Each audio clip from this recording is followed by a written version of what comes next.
el marco de la campaña electoral, el precandidato del Partido Colorado, Tabaré Viera, propuso reducir la semana laboral, algo que viene insistiendo el PIT-CNT desde hace un tiempo. De hecho, hay sectores que ya lo están aplicando. Sin embargo, las cámaras empresariales no están tan de acuerdo con esta iniciativa. Con muchas voces hoy les propongo encarar este tema. Bienvenidas, bienvenidos. Sí, comienza la doble.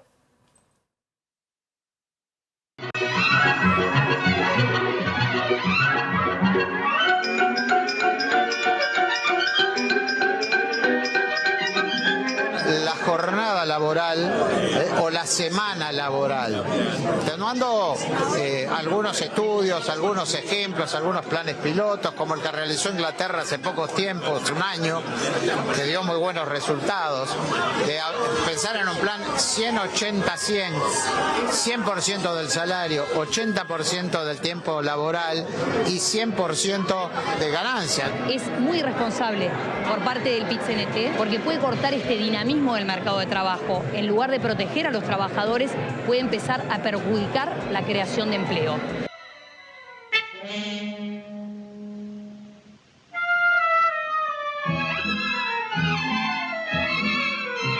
Me encantó. Digo, no leí en concreto lo que planteó. El título me gustó. Y viniendo de Tabaré Viera, a quien conozco del Congreso de Intendentes, sé que puede ser una linda oportunidad de sentarnos un día a conversar. Esas cosas son buenas para analizarlas. Empecemos el debate.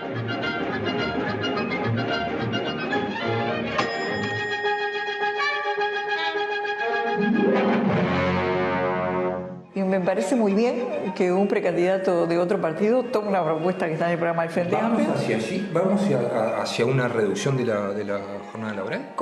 En el programa se enmarca como parte de un proceso, ¿verdad? Porque en realidad la preocupación central en el programa es el cambio en el mundo del trabajo.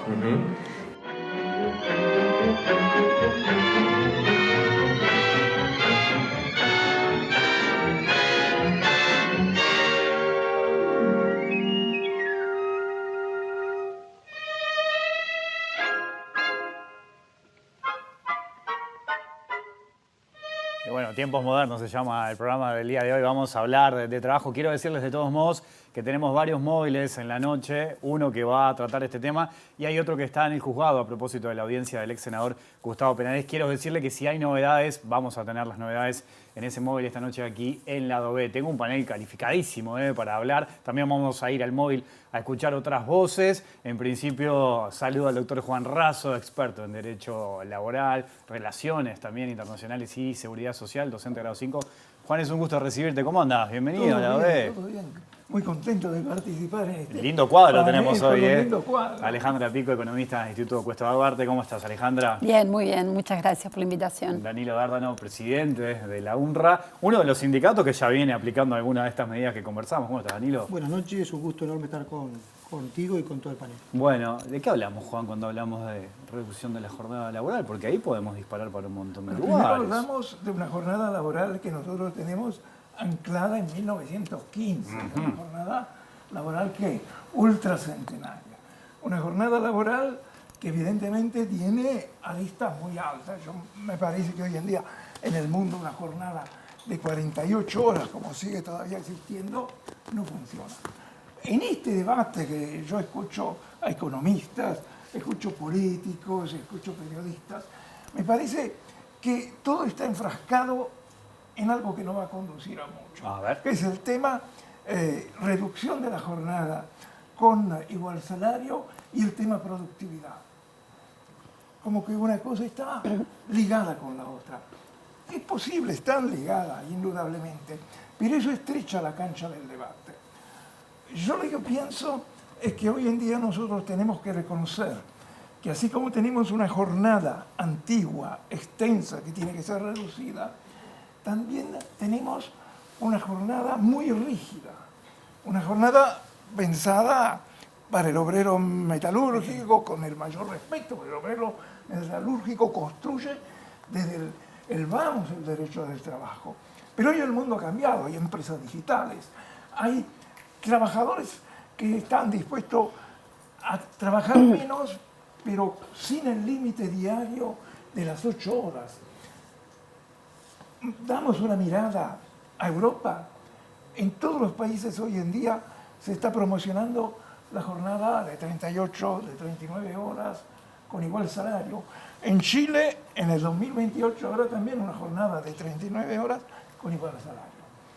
Pero a cambio de esa igualdad se flexibiliza la jornada. Entonces, me parece que eso permite abrir un marco de negociación más amplio entre la organización sindical y el empresario. Es decir, yo empresario puedo estar interesado a lo que se está dando mucho en Europa, la jornada de 10 horas durante 4 días a la semana. Una jornada de 10 horas con 4 días a la semana, en la cual el trabajador gana lo mismo que si trabajara 44 horas. Está bueno para el trabajador.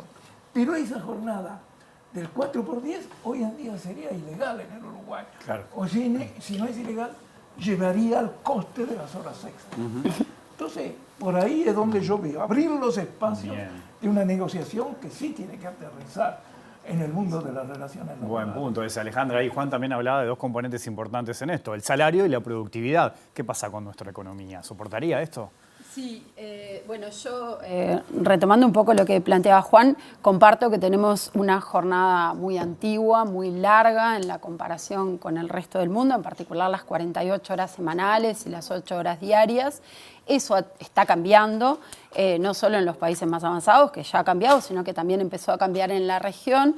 En general, cuando se habla de reducción de la jornada laboral, estamos hablando de la cantidad de horas por semana, de esas 48 horas, y en general el debate no solo aparece reducción de la jornada, sino, como planteaba el profesor, también distribución de las horas de trabajo. Un par de puntualizaciones. En general, la distribución de las horas de trabajo a lo largo de la jornada es una propuesta que viene del lado empresarial, se podría decir.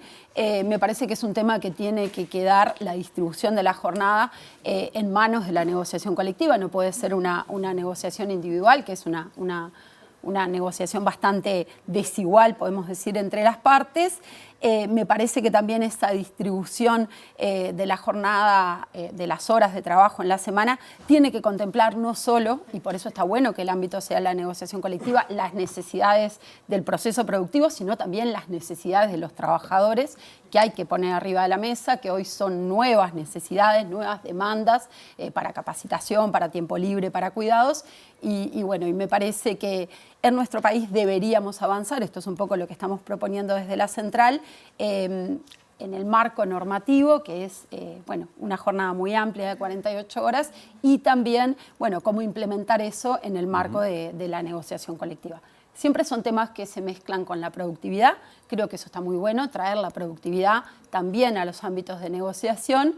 Y bueno, hay que ver cómo acompasar y cómo el gobierno, en definitiva, en su rol de mediador, bueno, trata de acompasar dos discusiones o dos debates que en principio el de la productividad parecerían bastante alejados en sus expectativas entre trabajadores y empresarios. Claro, yo recién decía, ¿no?, que hay sectores que ya lo están aplicando, Danilo. El sector de ustedes lo está haciendo incluso desde este año, viene la conversación desde hace mucho.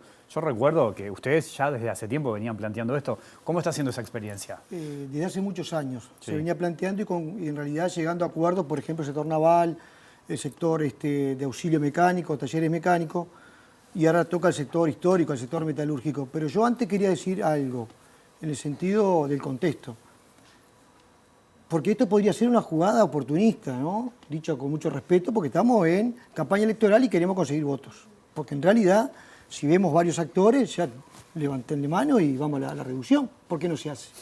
Si el Frente Amplio está de acuerdo, la oposición está de acuerdo, es mucho más fácil de lo que parecería. A nosotros lo que nos preocupa, además de la reducción, ¿inmersa en qué? No solamente teórica, sino en la práctica, ¿cómo llegás a la reducción? Acá se hablaba, profesor y Alejandra hablaban de la productividad, etcétera, Europa. Tenemos un problema de competitividad y productividad. Yo te voy a dar un ejemplo de la industria. Y no hay un país en el mundo desarrollado que no haya tenido por lo menos una fase importante de industrialización. En Uruguay, en el año 1988 éramos alrededor de 400.000 trabajadores de la industria manufacturera. Hoy, 110.000 cotizantes al BPS. Entonces, estamos yendo a desaparecer la industria. que es donde más se habla de la reducción, no solamente el tema de los servicios, la logística. Si tenés crecimiento y está bien, y muchos los hablan, lo que está faltando es el apellido desarrollo. Desarrollo industrial, humano, social. Entonces, para nosotros, la discusión de la jornada laboral está inmerso en eso.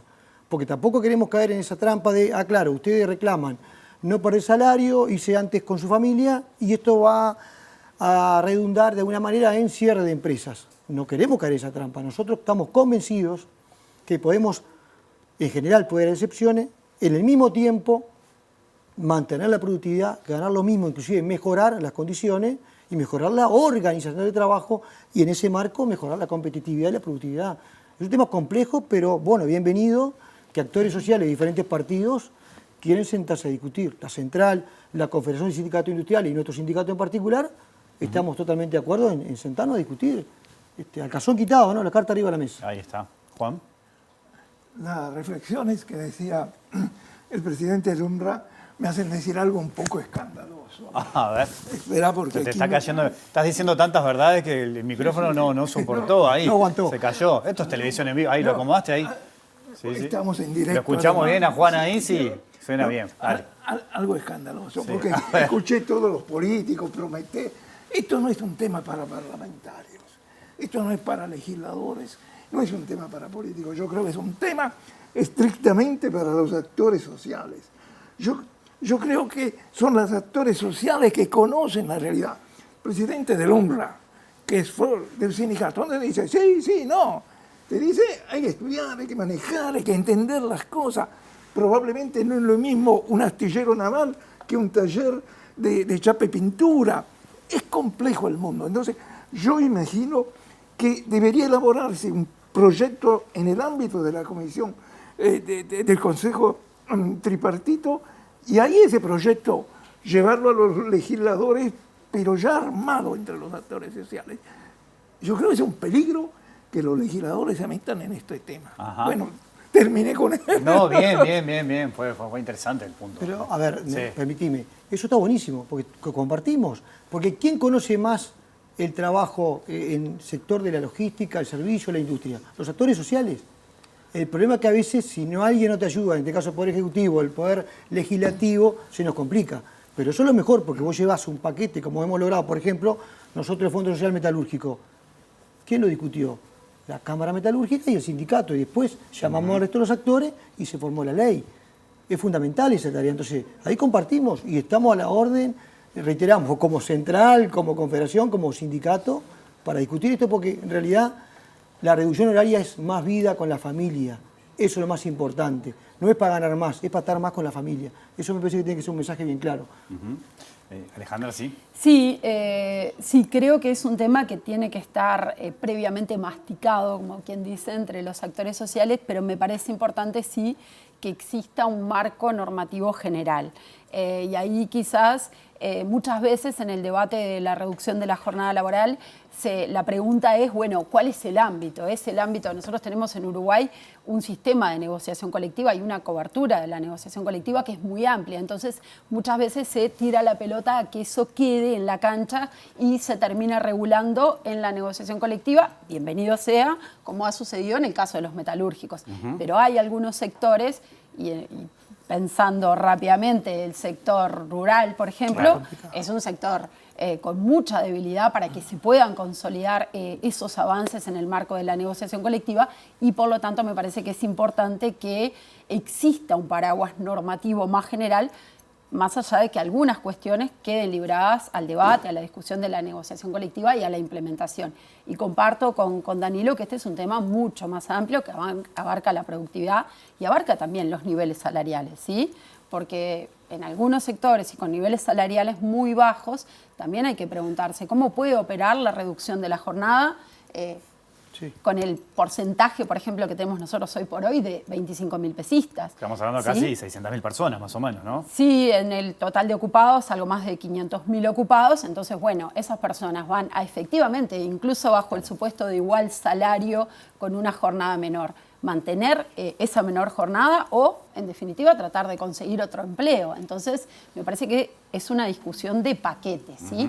niveles salariales, productividad y reducción de la jornada. Y lo último que quería comentar sobre lo que decía Danilo, me parece que hoy estamos en un momento muy oportuno para estas discusiones porque se están dando cambios muy importantes en la organización del trabajo, se están dando cambios que esperamos y suponemos que van a impactar en la productividad y bueno, si no los acompañamos con mejoras también en la calidad de vida de los trabajadores y en los distintos sectores, me parece que en definitiva terminan repercutiendo en una mayor desigualdad.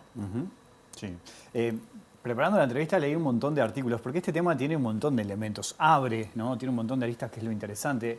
Y leyendo un montón de artículos, me encontré con el vínculo que tiene la reducción de la jornada laboral, por ejemplo, con la salud, ¿no? Menos estrés, menos problemas de salud mental, que es un problema que tenemos muy instalado acá en el Uruguay, como que también permite mitigar algunos impactos que tenemos en nuestra sociedad. ¿Qué mirada tienen sobre eso, por ejemplo? Eso es muy cierto. Y en muchos países, justamente, en Alemania, por ejemplo, se va reduciendo la jornada de los metalúrgicos, porque no es lo mismo estar sentado en un escritorio tecleando una computadora que estar en una empresa metalúrgica. Entonces, esa es una realidad, el tema de la salud y el estrés. Pero lo dijo Alejandra, no lo dije yo. El miedo es que también una reducción de la jornada, a veces por las mismas carencias salariales que hay, lleve al multiempleo. Hoy en día, la jornada reducida está en la salud. Cualquier enfermera tiene 2 actividades. Los médicos saltan de una mutualista a la otra.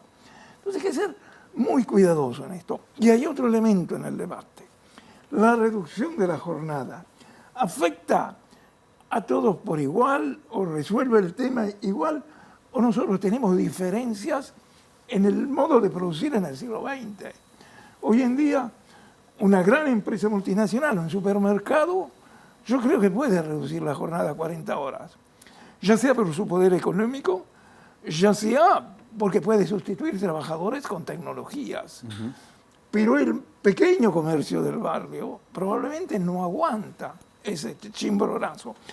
Y entonces la pregunta es, ¿y las empresas importantes no podrán estar a favor también de reducir la jornada como una forma de competitividad contra las pequeñas empresas? Es un problema. Yo creo que es un análisis muy complejo y que tenemos que sacarlo de la idea salario-productividad. Es una pata, pero no es la única pata. Dos cuestiones. No nos olvidemos de la gente que está desempleada en este país. Hay miles de compatriotas sin empleo. Entonces, una de las consecuencias positivas, además, debería ser el ingreso al mercado laboral de esa gente que está esperando. Hoy tener un ingreso todos los meses, casi que sos un privilegiado. Si comparamos con esa gente, los famosos postergados, ¿no? Que están esperando en las periferias, haciendo changa, etc. Entonces, eso hay que siempre mirarlo. Lo otro, acá otro gato arriba de la mesa. ¿Saben lo que falta en Uruguay? Que en otros países hay información. Acá no hay. La estructura de costos, ¿no la sabemos? En general no se sabe. Hay algunas ramas de actividad que el costo salarial total anda alrededor del 20%, 25%. ¿Dónde se consume más? La materia prima, por ejemplo. Ahora, son datos generales, promedio. No hay información. Hay otros países que sí hay información. Por ejemplo, en Alemania, la ley de cogestión, donde hay trabajadores o trabajadoras designados por sus compañeros y están en el directorio. Entonces, tienen toda la información real. Acá nosotros tenemos que confiar. Vamos a suponer que el profesor sea la patronal nuestra y nos dice, mira, estoy con problemas y tengo que creer en él. No me queda otra, porque no hay números arriba de la mesa. Para discutir la reducción, para discutir la productividad o una reestructura o lo que sea, porque acá lo que se sabe es lo que ganan los trabajadores. Y eso está clarísimo, está en los consejos de salario, está en lo que ganan. Ahora, ¿cuál es la plusvalía, la utilidad, como cada uno lo entienda, patronal? No lo sabemos, en general no se sabe. Entonces, tenemos que ser más, con más información y realmente ponernos todo, porque a veces nos piden los patrones, vamos a ponernos la camiseta. Para ponernos la camiseta, y hay que ponérsela en defensa de la industria, la mano de obra nacional, por ejemplo, y de todos los sectores, especialmente lo que decía Alejandra, nuestros compañeros en el campo, en condiciones muy jorobadas, que creo que se siguen pagando el apero, eso es el Uruguay del siglo XXI, se siguen pagando su herramienta.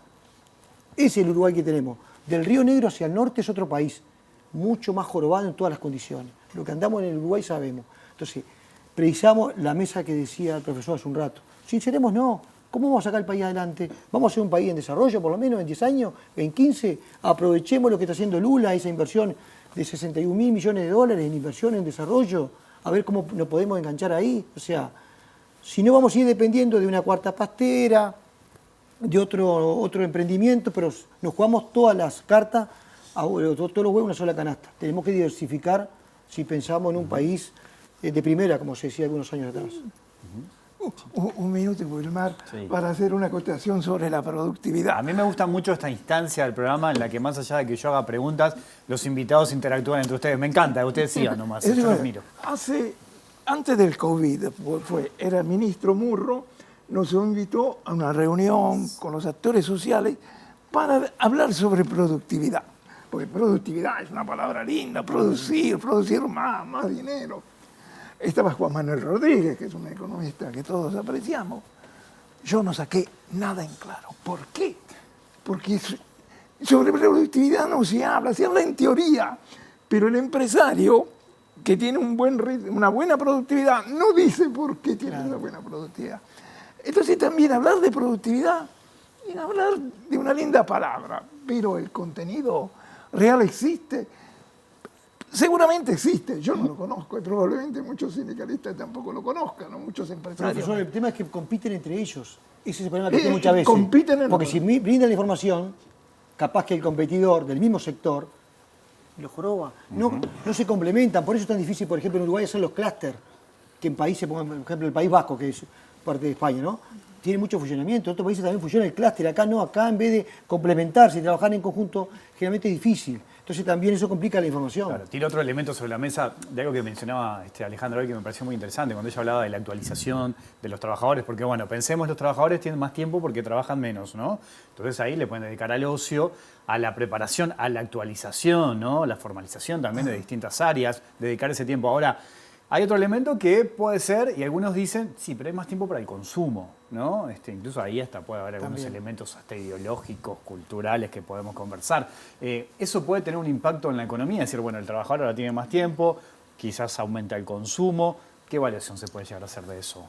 Yo creo que en los países en los que más se ha avanzado en esto, que en general son los países europeos, Francia, Alemania, lo que en general en la mayoría de los países europeos, los principales beneficios que se perciben en la reducción de la jornada son los que mencionabas al principio. Tiene que ver con la salud laboral, con el estrés, con las enfermedades laborales, con los accidentes laborales y también la reducción de la jornada tiene un impacto positivo en las brechas de desigualdad entre varones y mujeres. Muchas veces las extensas jornadas laborales son una limitación para el ingreso de las mujeres en el mercado de trabajo y bueno, las menores jornadas lo facilitan, además de que podrían mejorar la distribución del trabajo no remunerado, que hoy recae mayormente en las mujeres, mientras que el trabajo remunerado recae en mayor medida en los hombres. Entonces me parece que por ese lado,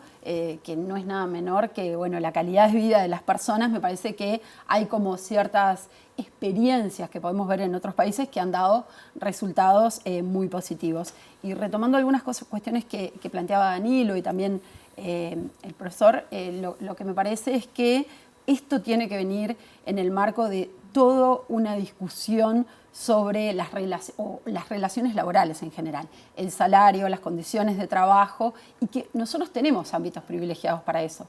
Me parece que el sistema de negociación colectiva, los consejos de salarios, son ámbitos que se prestan para eso. La principal dificultad o carencia que yo diría que tienen hoy por hoy esos consejos de salarios es la desigualdad de información. Y ahí voy a corregir a Danilo, no es que la información no esté, la información está. No es de manejo de las dos partes. Claro. En general la manejan los empresarios y los trabajadores sabemos muy poco de eso. Me parece que ahí hay mucho trabajo por hacer, mucho trabajo, me parece que la mayoría de los países o los países a los que nos queremos parecer en cuanto a las negociaciones y también porque la negociación colectiva es, en primera instancia, un ámbito de democracia, ¿sí? De discusión sobre condiciones de trabajo, sobre salarios, y bueno, y la información ahí siempre aparece como un obstáculo. Me parece que hay todo un rol para el Estado, para el Poder Ejecutivo, para trabajar en eso, para poner arriba de la mesa la información y que haya una mayor equidad en esa discusión entre las partes. Lo que decía Danilo es cierto, siempre que nos llega la información es porque las cosas están mal. Claro. Cuando las cosas están bien, nunca aparece la información y siempre es muy difícil, siempre es de oídos. Y creo que esto tiene que ser un proceso paulatino, un proceso que difícilmente podemos pensar que de un día para el otro vamos a pasar de 48 o 40 horas. Es cierto que en Uruguay tenemos una gran heterogeneidad a nivel de sector, entre sectores, pero también a la interna de cada uno de los sectores. Lo del tamaño es un caso, pero hay una heterogeneidad muy grande entre productividad, rentabilidad y competitividad de distintas empresas en un mismo sector. Creo que ahí una cosa de las que nos podríamos agarrar es cuando miramos hoy las jornadas más extensas, que son las jornadas de 48 horas, que hoy tenemos en el agro, en la industria y en el transporte, si no me equivoco. En general estamos hablando de, excepto en el transporte, que bueno, que creo que ahí hay todo un mundo para mejorar en cuanto a la regulación del trabajo y a la formalización del empleo. En general estamos hablando de sectores con empresas más grandes. Entonces me parece que empezar progresivamente disminuyendo la jornada en aquellos sectores donde la jornada es más larga, bueno, un poco nos liberaría de no entrar tanto en esa... En términos generales, lo digo también, en esos sectores hay una gran heterogeneidad entre empresas de una misma industria, pero bueno, creo que no vamos a encontrar tantos casos de empresas chiquitas, donde sea más o más artesanales, siempre los va a haber, pero donde sea hasta más difícil implementar la reducción de la jornada, ¿sí? Porque tiene que ver también con la organización del trabajo. Me parece que ese es un poco el camino que deberíamos recorrer. Sí, Juan, esto que decía Alejandra, lo que decía Danilo antes, implica también un gran desafío para el movimiento sindical, ¿no? ¿Cómo lo ves? Es un gran desafío para el movimiento sindical. El movimiento sindical tiene 2 o 3 desafíos en la mesa hoy en día, uno ligado a todo esto, que es las tecnologías. Y es un desafío para el movimiento sindical.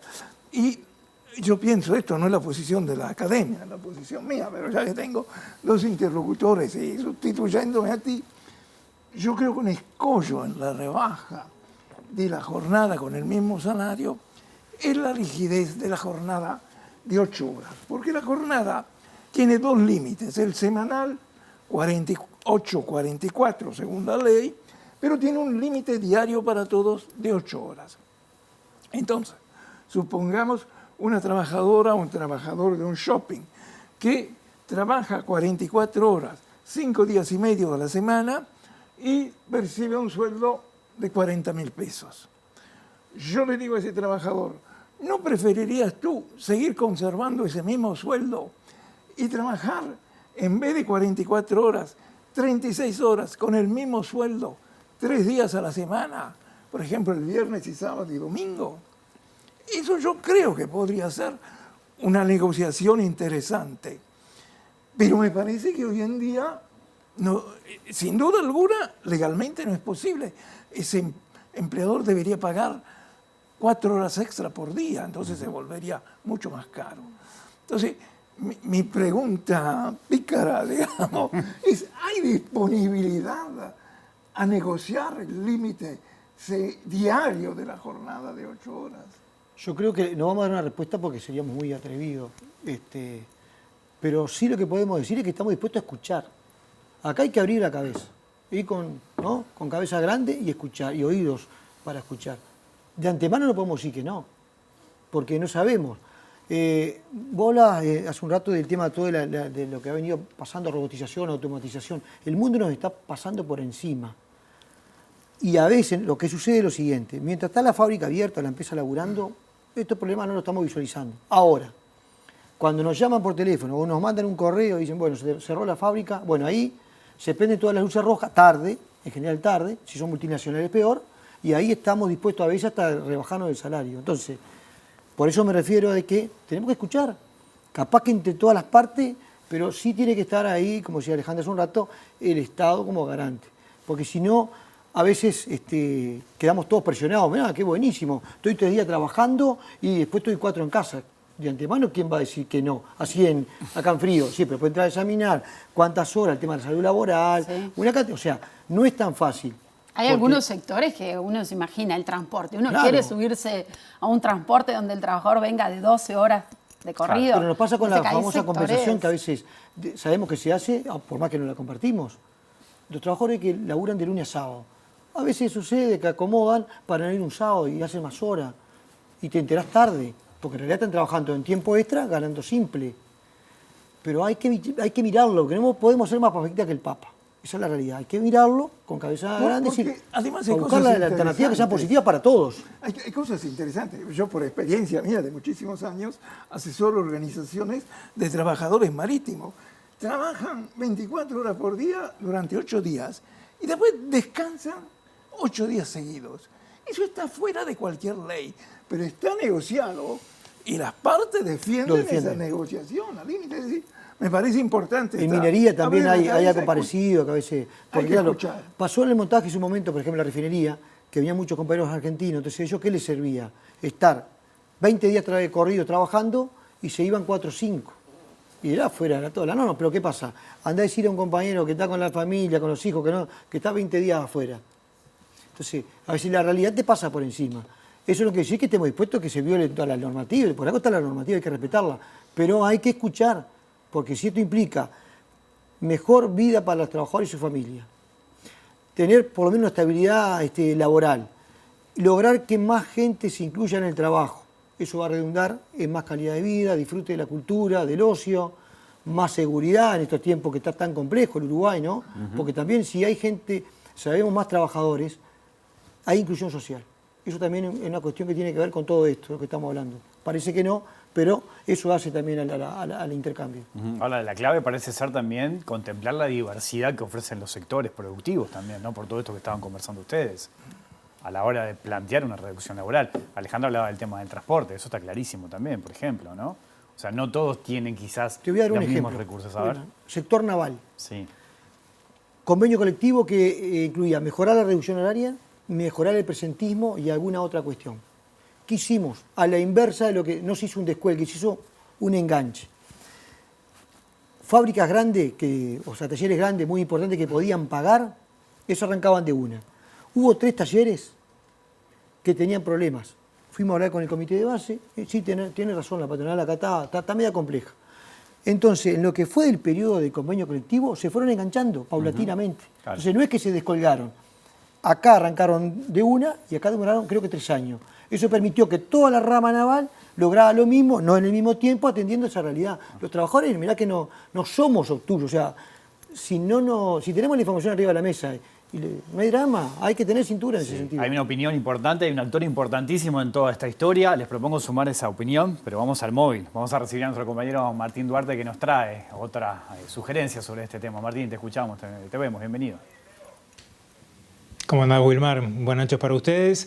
Vinimos a visitar a Diego O'Neill, presidente de la Confederación de las Cámaras Empresariales, justamente para sumar otra de las voces a propósito de este tema que se instaló en la campaña electoral, más allá que algunos legisladores, el caso del senador Cajani había manejado esta posibilidad de llevarla por las vías legislativas, pero Tabaré Viera en las últimas horas tiró el tema sobre la mesa y vamos a conocer la opinión de Diego. Un gusto que nos recibas por acá en primer lugar. ¿Y cuál es la mirada de las cámaras empresariales a esta posibilidad de reducción de jornada laboral? Este no es un tema nuevo, es un tema que ya ha estado planteado en algunos sectores de actividad. El caso de la bebida ya es una reducción de la jornada laboral hace muchos años con un acuerdo de productividad. La construcción también, pero sin acuerdo de productividad y con reducción de salario. Más recientemente la Cámara de Metalurgia, pero también hay en muchos casos de empresas donde hay, por ejemplo, regímenes que van más por el cumplimiento de objetivos que por la duración de la jornada, o cantidad de empresas que han reducido la jornada de los viernes, haciendo media jornada en esos días. O sea, es un tema que está en la agenda empresarial y naturalmente en las relaciones laborales. Ahora bien, cuando se plantea una solución legislativa, a nosotros no nos parece conveniente en el Uruguay de hoy. Eso creo que es una posición unánime de todo el sector empresarial, por varias cosas. En primer lugar, porque entendemos que una solución así general que no contempla las diferencias, las heterogeneidades, las locaciones, los tamaños de empresa, el acceso al financiamiento, a los mercados, en fin, todo eso es tratar igual a los que son diferentes y nos parece que no es una buena solución. Afectaría mucho más a las micro y pequeñas empresas que a las empresas más medianas y grandes. Y es importante manejar datos de lo que es la realidad empresarial del Uruguay. De acuerdo al Instituto Nacional de Estadística, en 2022 había 212.000 empresas, de las cuales 186.000 son microempresas, que quiere decir que tienen menos de 5 trabajadores. La panadería, la carnicería, la ferretería, no sé, el almacén de barrio y cantidad de empresas de servicios que le venden a otras empresas servicios o particulares, en fin, un sinnúmero. Y cómo afectaría a este tipo de empresas una medida de esta naturaleza. Por eso nos parece que las soluciones generales por la vía legislativa no son lo mejor. Por otro lado, hablar de reducción de la jornada y mantener el salario sin incorporar una discusión sobre la productividad y un acuerdo de productividad que compense esa reducción parece voluntarista, pero no parece que pueda ser una cosa viable para este tipo de empresas, pero también para el sistema en general. Algunos precandidatos del caso de Laura Raffo, que manejó el tema, tomó una postura contraria a una reducción y señaló entre los argumentos que afectaría los empleos, ¿no? Afectaría directamente a los empleos y la cantidad de fuentes laborales. ¿Qué mirada tiene al respecto? Y es probable que sí, porque digamos, por un lado se produciría un aumento de costos, cómo se absorbe, cómo se financia. Y eso evidentemente puede implicar una reducción en el nivel de empleo. Y además también hay estudios que muestran que cuando el salario real va por encima de la curva de productividad, eso genera problemas de empleo, eso genera reducción de empleo. Entonces sí, comparto, no escuché lo que dijo Raffo, pero comparto en líneas generales el concepto. Eso también está detrás. Y por último, tercer argumento que nosotros vemos es que el Uruguay hoy tiene un sistema de una regulación laboral muy rígida. O sea, nosotros fuimos muy pioneros hace más de 100 años que tuvimos la ley de 8 horas, la creación de los consejos de salarios en el 43. Es decir, hemos sido un país de avanzada, pero a lo largo de estos 100 y pico de años de legislación, hoy tenemos un régimen muy estricto, muy rígido. Por ejemplo, lo de la jornada laboral es una rigidez. En la negociación colectiva también hay rigideces. Todo esto que hablábamos de tratar igual a los que son diferentes es otra rigidez, y nos parece que otra medida legislativa como esta, que simplemente lo que hace es reducir la jornada, sigue manteniendo el esquema rígido. Nos parece que hay otras prioridades, por ejemplo, en la flexibilización de la jornada laboral, que es algo que en el mundo se ha avanzado mucho. No se habla ya de una jornada diaria, sino a veces habla de horas por semana, o incluso hay países que hablan de horas por trimestre, es decir, usted tiene que cumplir, no sé, digamos, 600 horas en un trimestre o en 4 meses, en fin, cosas de ese tipo. En el Uruguay hoy no se pueden compensar horas, ¿no? Usted no puede trabajar más un día y otro día menos. Estas cosas se hacen igual, pero la normativa no las ampara. Entonces nos parece que hay caminos que hay que ir primero, y los temas de reducción de jornada, discutirlos o a nivel de empresa o a nivel de sectores de actividad. ¿Qué le parece que se haya instalado como uno de los temas de campaña electoral? Y bueno, es un tema indudablemente que despierta mucho interés en mucha gente, y en cierta manera es lógico que la campaña aparezca, pero bueno, creo que es un tema de campaña. Después habrá, nosotros como dirigentes gremiales también tenemos que analizarlo con seriedad, con profundidad, con argumentos, y eso es lo que tratamos de hacer. O'Neill, le agradezco mucho por esto. Bueno, bien, ahí teníamos a O'Neill con Martín Duarte, lo levantamos porque hay novedades desde Fiscalía, y ahí está nuestra compañera Julieta Núñez Tobas por el caso Penades. Julieta, ¿cómo estás? Te vemos, te escuchamos a Benech, vocero de Fiscalía. Así es, Wilmar, se confirmó la extensión de la prisión preventiva por 180 días, tanto para Penades como para Beamocine. Escuchamos a Benech. Y en función de eso se dispuso una prórroga de 180 días para continuar con la investigación. ¿Las defensas de Penades y Movicina apelaron? Bueno, obviamente las defensas argumentaron que estos riesgos procesales no estaban acreditados, y por tanto apelaron la decisión de la jueza. ¿Eso qué pretendían, domiciliaria? Bueno, sí, en algunos casos pretendían la libertad, y en otros argumentaron que si eso no era posible, que se dispusiera una prisión domiciliaria, que no era, y no la medida gravosa de la prisión, digamos, en un centro carcelario. ¿Estos 180 días son en las mismas condiciones de reclusión que tenían hasta el momento tanto Penades como Movicine? Sí, son exactamente las mismas condiciones. Creo que en este caso una cuestión que es importante destacar, no hay que olvidarse que en los últimos meses han sido condenadas 6 personas, justamente por lo que se ha denominado de alguna forma la trama, que era usar los recursos del Estado para identificar a las víctimas. En función de eso, la Fiscalía argumentó que los riesgos se mantenían y la jueza lo tomó especialmente en cuenta, manifestó que se trataba de un hecho grave que por lo tanto, digamos, no se trata de un riesgo que sea plausible, sino que es un riesgo procesal que ya se ha concretado, porque de hecho se intentó identificar a las víctimas en este caso y por eso se consideró que el riesgo persiste y que era necesaria y que la única medida que hacía posible continuar con la investigación sin esos riesgos era la prisión preventiva. También declararon los abogados de las víctimas. ¿Cuál fue la preocupación que expresaron? Bueno, los abogados de las víctimas compartieron la posición de la Fiscalía, justamente hicieron mucho hincapié en el uso de los recursos del Estado, en este caso, para averiguar la identidad de las víctimas y por eso solicitaron que se mantenga la prisión preventiva. ¿La investigación en qué está en este momento, Benech, en cuanto al caso en general? Bien, yo no tengo muchos detalles porque como ustedes saben la investigación de este caso es reservada.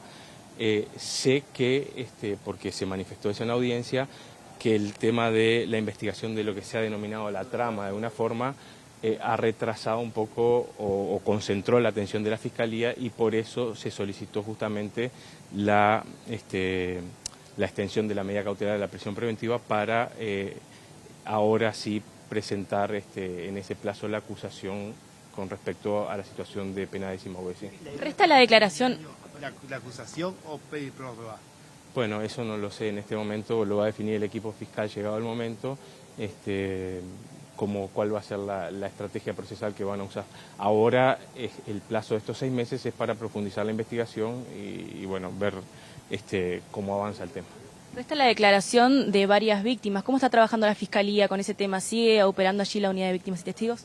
Bueno, sí, la unidad de víctimas y testigos está trabajando junto al equipo fiscal, como es común en estos casos.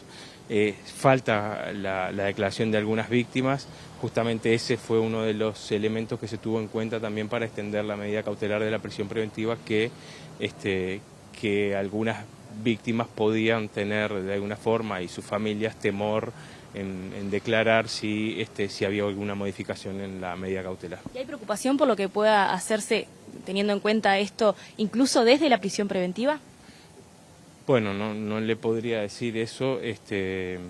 Se consideró que la medida que aseguraba más a las víctimas y que los riesgos procesales, esto que les mencioné, que son riesgo de fuga, riesgo de entorpecimiento de la investigación y riesgo para la seguridad de las víctimas, no se llevaran adelante, justamente es la prisión preventiva, que si bien se consideró que es una medida gravosa, se entendió que en este caso es la única que aseguraba que estos riesgos no se llevaran a cabo. ¿Se manejó durante la audiencia que todavía restaban elementos para investigar sobre la supuesta trama? Es decir, que como quedaban cosas allí, ¿es que se necesitaba que continuaran en prisión?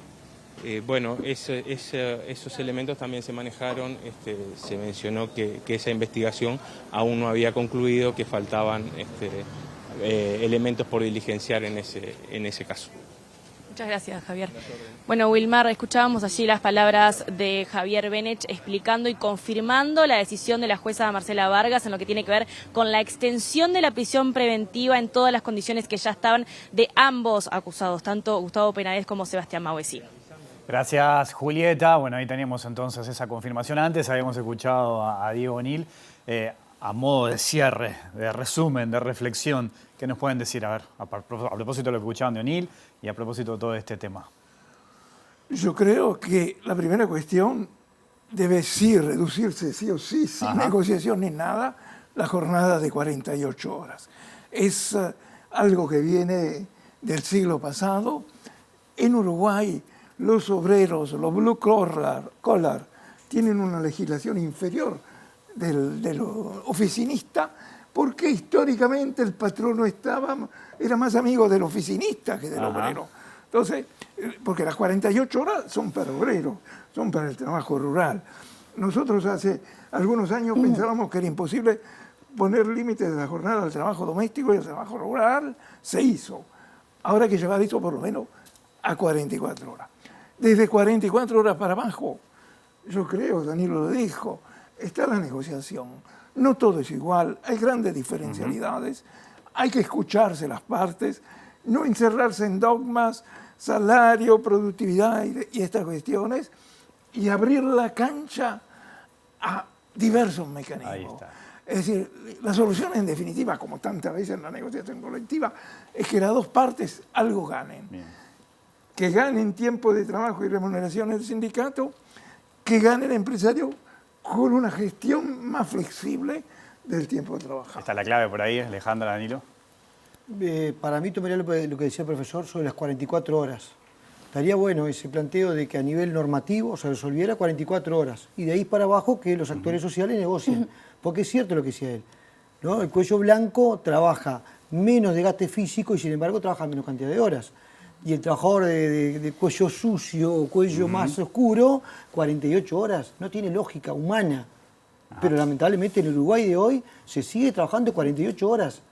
Anda a trabajar 48 horas en una fábrica, en el invierno o en pleno verano en un dique o en una fábrica que está al lado de un horno. No digo que es inhumano, pero anda ahí. Entonces, realmente en el siglo XXI, en este país que venimos de Valle y toda esa... ¿no? Tenemos que actualizar. Y está bueno lo que decía el profesor, 100% de acuerdo. Bajemos a 44 y el resto negociemos en la rama de Alejandra, actividad. me quedan 30 segundos. No, sí, solamente comparto que hay que bajar esa jornada tan extensa, tan antigua que tenemos y no creo que la regulación del trabajo tenga que darse mirando las empresas menos productivas. Siempre de parte de los empresarios surge los niveles salariales, las condiciones de trabajo para compasar a las empresas que están o que les va peor. Me parece que tenemos que tomar otras medidas para ayudar a impulsar esas empresas, pero no se puede explicar que esas empresas sigan funcionando porque pagan peores salarios, hacen trabajar más horas. Me parece que no está bueno regular de acuerdo a los peores. Les agradezco muchísimo a los tres, ha sido riquísimo el intercambio. La seguimos en otro momento, ¿les parece? Vamos arriba, un gusto. Nosotros hacemos una pausa, hay mucho más lado B, es lunes, se viene Cateto Adyacente, ya seguimos en la pantalla de TV Ciudad.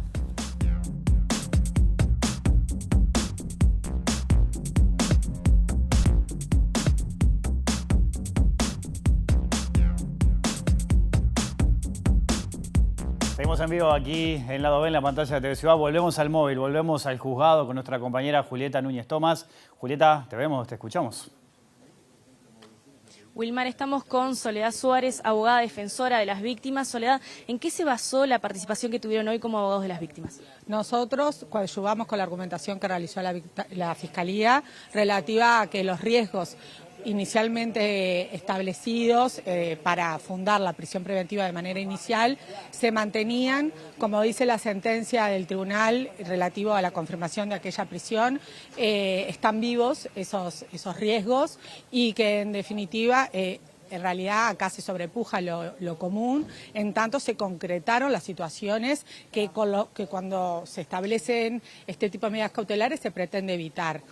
Y bueno, esa situación viva que se sigue investigando, tanto de algunas cuestiones que ya estaban las puntas en aquel entonces y que quedan pendientes, como pueden eventualmente haber algunas nuevas que prefiero no referirme. Y como defensores de las víctimas, ¿están conformes con la sentencia del día de hoy, con la actuación de la jueza? La sentencia fue muy bien fundada, el manejo de la audiencia, como siempre, excelente también, así que estamos absolutamente conformes porque se contemplaron realmente los riesgos, el tiempo necesario de trabajo que queda por delante y así se estableció la duración de la prisión preventiva por el tiempo adecuado. Todavía resta la declaración de algunas víctimas. ¿Cómo está preparando eso? Bueno, nosotros preferimos no hablar demasiado de ese tema, pero obvio supone una serie de actividades, entre ellas el contacto con la unidad de víctimas y testigos y bueno, nosotros como asesores letrados también estamos en contacto con ellos y cumpliendo con nuestra diligencia profesional, pero bueno, eso es relativo a nuestra defensa, o sea, como también los otros sujetos se preparan para dicha audiencia. Muchísimas gracias, Soledad, por estos minutos. Allí escuchábamos estas palabras. Se va a continuar este caso, va a haber una audiencia nuevamente el miércoles y, como escuchaban, resta todavía la declaración de varias víctimas y decisiones que tienen que ver con el destino y, sobre todo, las decisiones que se va a tomar en punto de vista judicial con esta prisión preventiva de 180 días que se extiende, pero que no sabemos cuándo va a haber una resolución finalmente por parte de la fiscal para lograr la audiencia final. Gracias, Julieta. Le agradecemos también a la doctora Suárez. Y de esta manera nosotros cerramos el lado B del día de hoy. Volvemos mañana a las 20 horas. Que pasen bien. Chao.